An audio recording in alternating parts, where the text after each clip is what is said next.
Today, we will be talking about prenatal development in the newborn baby. So the prenatal development or the prenatal period, we're talking about the time of fertilization when that egg or when that sperm fertilizes the egg until the fetus is born. Right, that entire time is known as the prenatal period.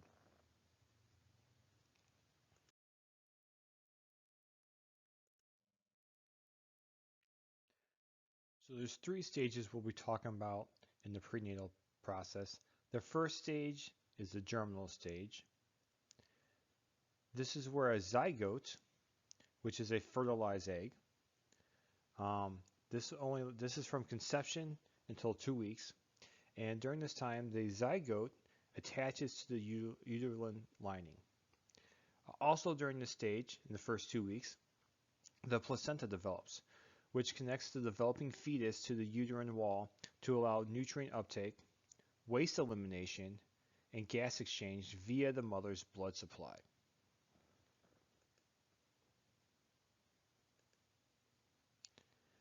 The second stage during the prenatal process is the embryonic stage. Developing cells are known as an embryo from 2 to 8 weeks. And then the third stage is the fetal stage. All right, the cells develop and start to actually look like an actual human. This is a fetus from 9 weeks to birth. So usually around like week 14, you can pretty much tell all the parts of the fetus, and then from there it just starts to develop and gets bigger.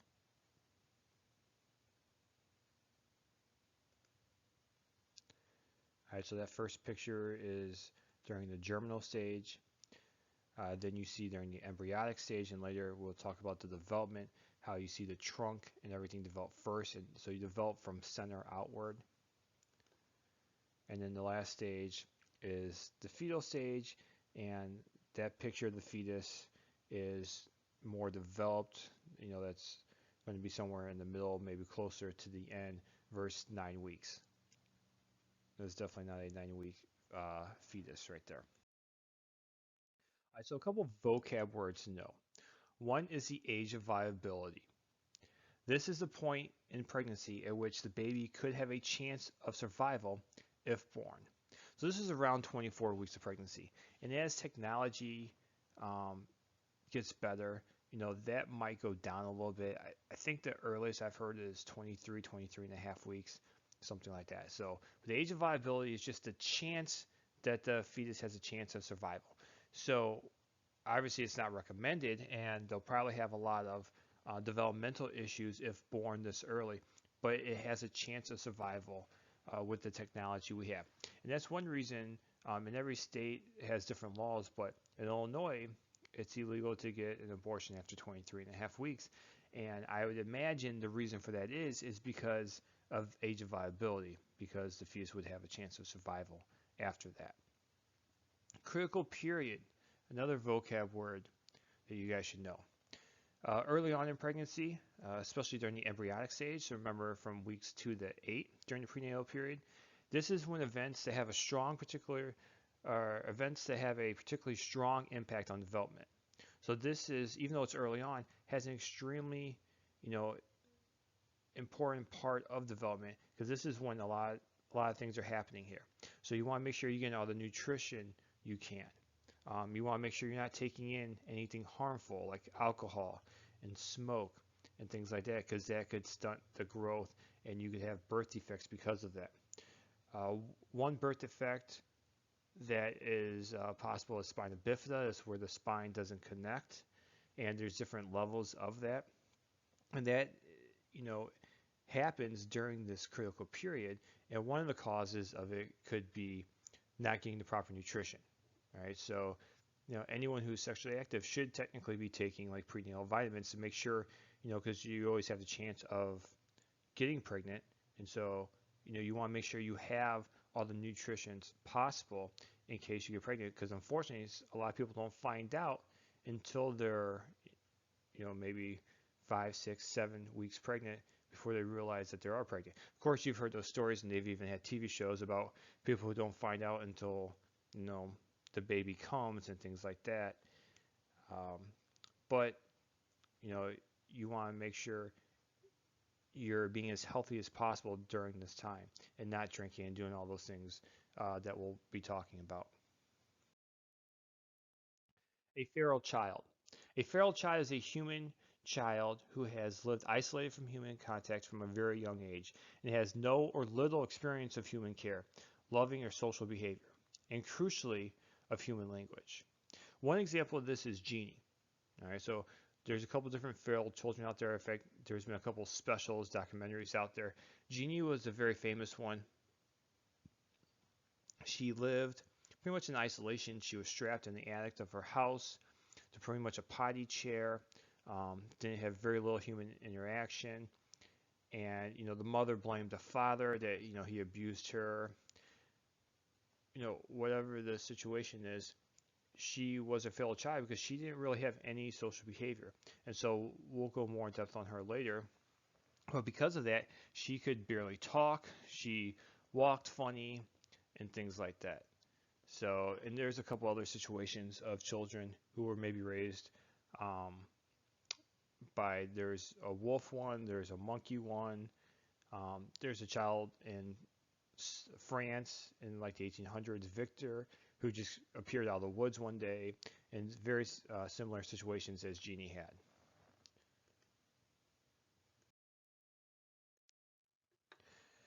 Teratogens.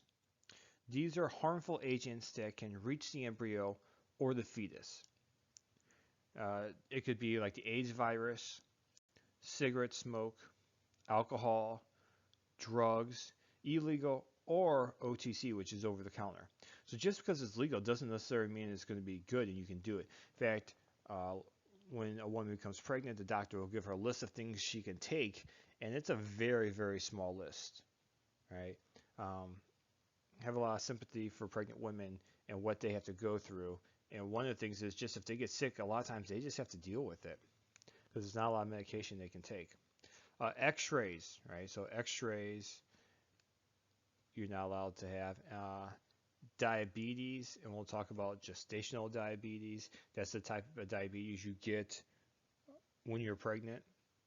So some women get gestational diabetes during pregnancy.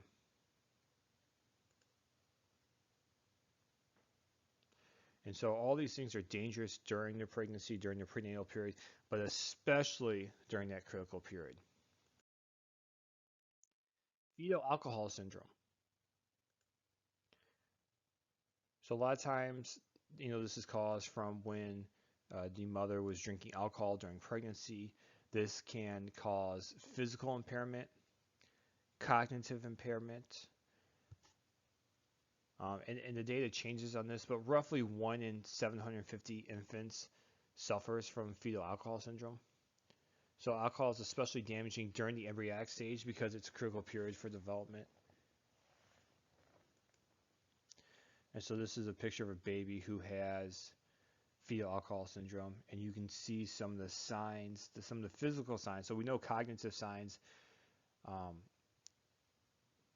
So they have issues with intelligence, but physically, if you can see here, the flat mid-face, the upturned nose, the thin upper lip, those are all signs of fetal alcohol syndrome. So the baby's born. Yay. Newborns spend about 70% of their time sleeping.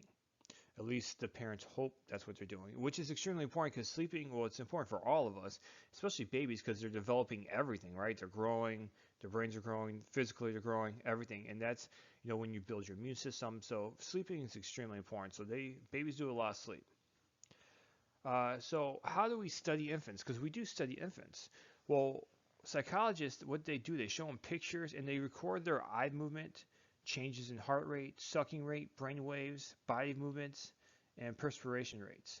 So a baby obviously can't talk to you, but yet they can communicate to psychologists in other ways. And that's what psychologists are looking for. So they show them pictures and things, and they see, does their sucking rate increase? Does their heart rate increase? To see the reaction of certain, pictures and foods and all kinds of things.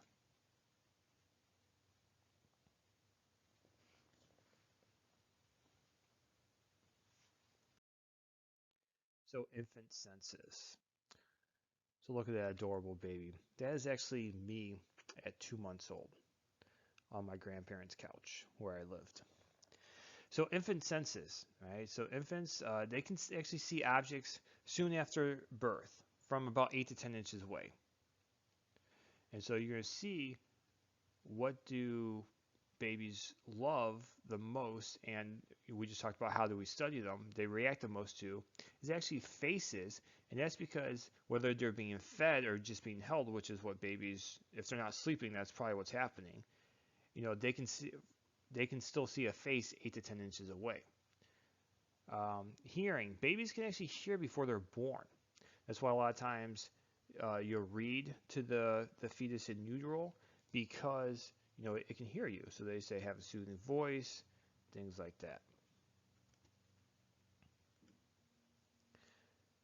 In fact, a baby once it's born will turn its head at the sound of its mother's voice. So it can even recognize its mother's voice when it's born right away. The most important sense to a newborn baby is smell, actually. A week-old baby can actually smell the difference between its mother and another woman, which is pretty crazy to think about. So, I mean, it's an extremely developed sense already if they can tell the difference between the mom and another woman. The sense of touch. So that's my daughter, I think the day she was born. So sense of touch is extremely important to newborn babies. It helps develop brain connections. So we talked about all these neural networks in your brain, and you want to build as many neural networks as you can, and you can actually lose them if you don't use them. So, the sense of touch helps develop this. That's why as they start getting older and become toddlers, like in daycares, they always have them touch different textures. That's why they'll be playing with spaghetti and all kinds of different things because it's all about making those neural connections, which is extremely important. Which someone like Jeannie, like the feral children, they weren't able to do as much.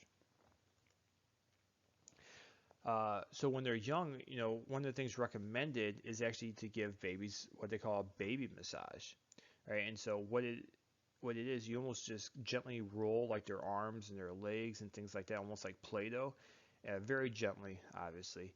And what that does, that helps stimulate them, because those neurons are firing.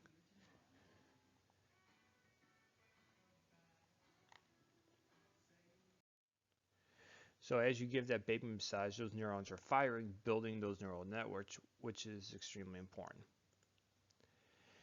Contact comfort, Harry Harlow. So he did a famous experiment with Reese monkeys where he had one set of monkeys. So he would take the babies away from their mother, and then he would give them an artificial mother.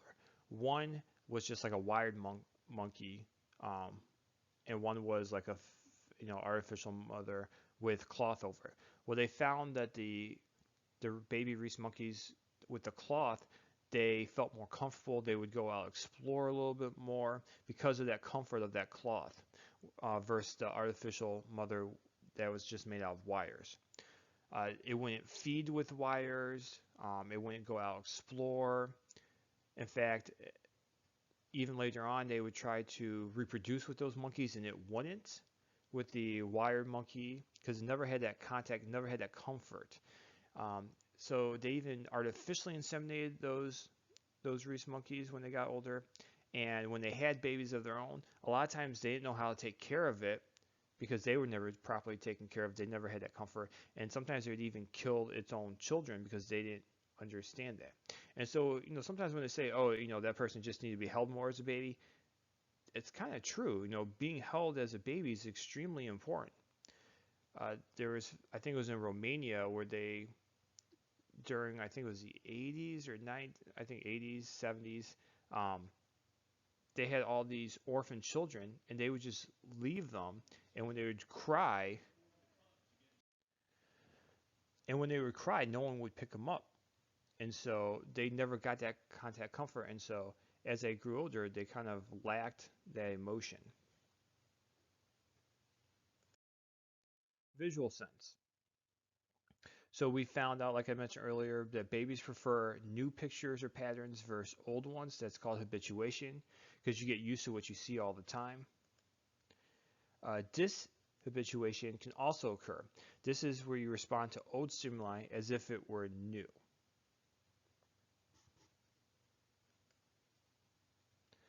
So the balloon experiment that I have, what I do in the classroom, if we're in the classroom, is I'll randomly pop a balloon. And the first time I pop a balloon, everyone jumps. Well, not everyone, most people jump. Then I keep popping the balloons, and eventually everyone starts to get used to it, and you don't jump as much. That's called habituation. Well, then all of a sudden I'll put the needle in the balloon and it doesn't pop. All right, so your expectations weren't met. That's called dishabituation. Uh, some other things we found visually that babies prefer clear contrast. They prefer pictures that resemble faces versus ones that don't look like faces, and that's the whole visual where they can see 8 to 10 inches away, so they're constantly looking at faces, whether they're being held or being fed. The visual cliff, make sure you know this study, right? It was done by Gibson and Walk. I'll post the video of it. And what they did, they actually found that babies won't crawl off the ledge and tabletops in open spaces. And this is important because it shows that babies have depth perception. Right? So make sure you know that the visual cliff study showed that babies had depth perception. And you'll see that in the video. Even though I wonder sometimes, because I think I remember my children as babies crawling off things.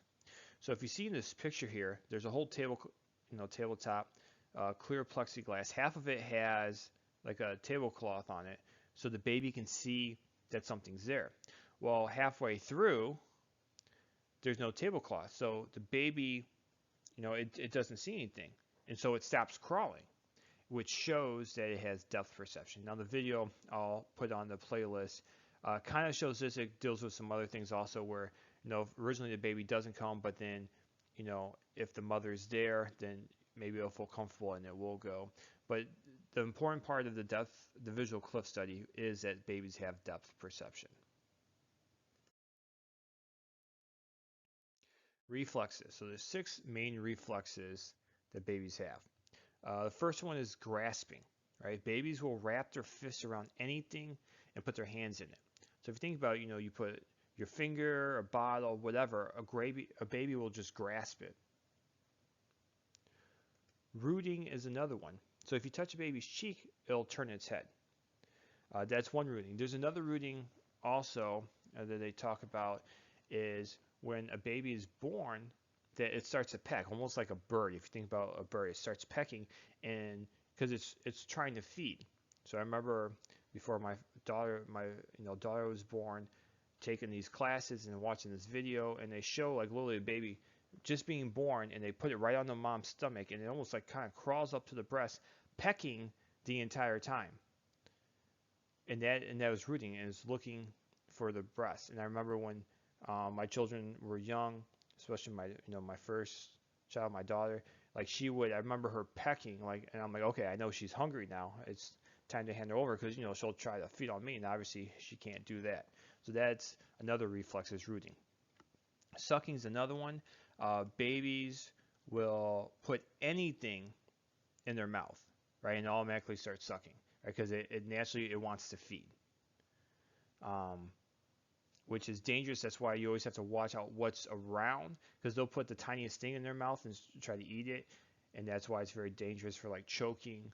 I remember when my children were younger, somehow like a quarter got on the ground. All of a sudden I see my daughter pick it up and try to put it in its mouth.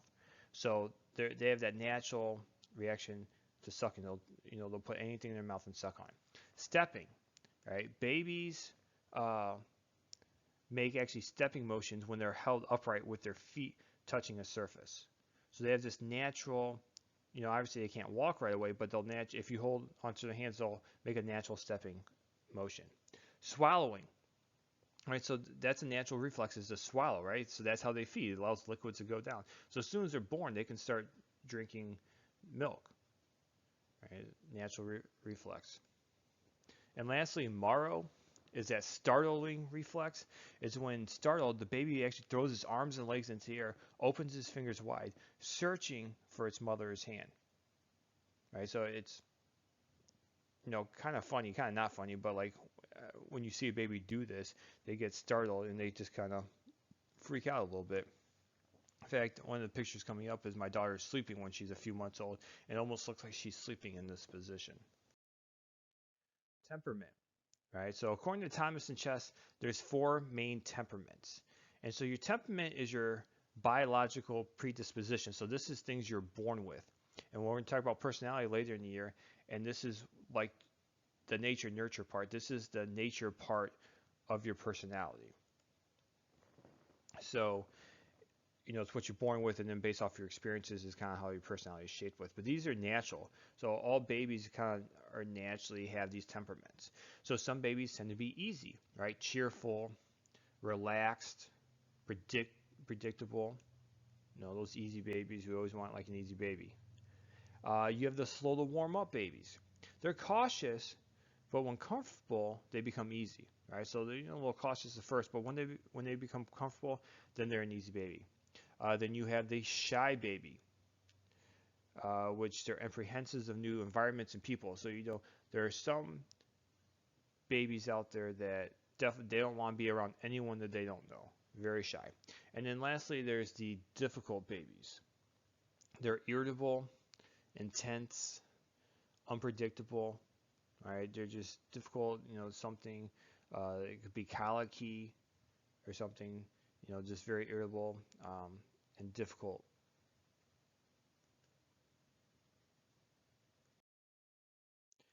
All right, so an assignment we're going to have is what I want you guys to do right now is I want you to write down what you think your biological predisposition is. Right? So, like I said, your temperament is your biological predisposition. Make sure you know that, right? That's nature. It's what you're born with. Usually it doesn't change over time. All right, so what I want you to do is write down what you think yours is of the four we talked about from Thomas and Chess. And just say like in a sentence or two why you think you're easy or difficult or whatever. And then what I want you to do is ask someone who knew you as like a baby, a toddler. Could be a parent, grandparent, aunt, uncle. If you have older siblings who are, definitely a few years older that would remember that time, ask them what they thought you were, and then kind of compare the two, because, this is one of the enduring issues we talked about of psychology. Do we stay the same over time or do we change over time? So because temperament's biological, we say it tends to stay the same over time. So, see if what you are now is the same as what you were back then.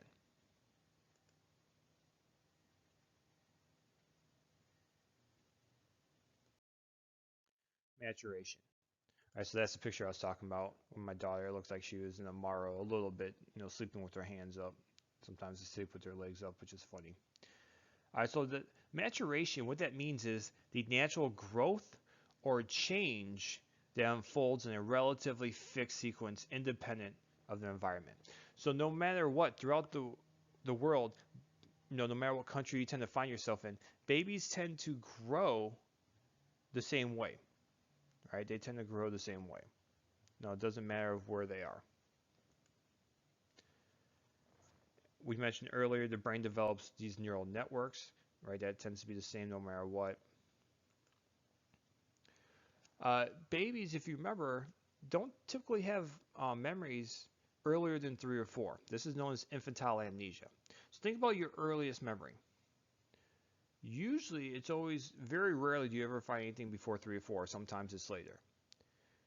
So if you remember the brain unit, what part of the brain deals with memories, new memories?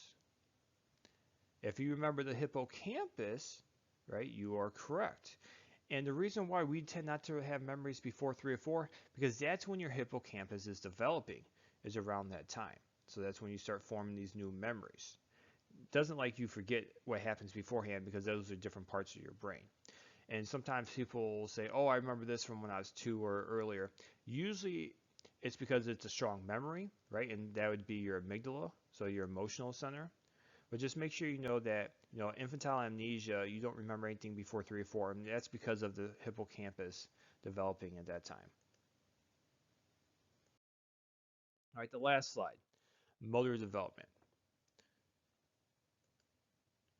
And so this is the maturation process of motor development. So this tends to happen in order. Um, and once again, no matter where you are around the world and what culture you find yourself in. So hopefully you've enjoyed the pictures of my daughter. This is one of my favorite ones. She's wearing a little bunny hoodie. All right, so first thing a baby tends to do, their first milestone, is to hold their head up. Right, that's why if you ever hold like a newborn baby, they always say, "Oh, make sure you hold their head," because they can't control anything, right? They don't have muscles to control anything. So the first thing in motor development is holding your head up. Then the next thing is rolling over. So usually a few months, one of the things they work on is rolling over, and they struggle rolling over from front to back, back to front. Sometimes they can only do one way versus the other. There's tummy time, which a lot of babies hate tummy time. They don't like it, so one of the first things they learn to do is roll over from front to back, so they don't have to do tummy time. Then it's to sit unsupported, so sit by themselves. Then it's to creep on all fours, which is kind of like army crawling. And there's a natural process to do all these things, and it can change, right? There's always those early developers. Then it is to crawl. Like my daughter tended to do things early. I remember her, what was it, like maybe 4 or 5, maybe 5 months crawling, doing like this army crawl just across the room, getting into trouble, getting into stuff. Then is to walk as the next stage, which usually happens somewhere between, I think it was 9 and 18 weeks, or sorry, 9 and 18 months. So I know my daughter, I think she took her first step at 9 months, so it was walking at 10 months, where my son, he took his first steps maybe 12 months, but he's like, I can crawl. He didn't care about walking at all. It wasn't until a couple months later where he finally was like, hey, let's walk. So the last two can actually be out of order. So we said how there's a natural, maturation process to all this, but there are cases with the last two. Some babies just never crawl and they just automatically go to walking. And actually, you're going to see when they go to walking, usually they just start to straight running. All right, so this is the maturation process of motor development.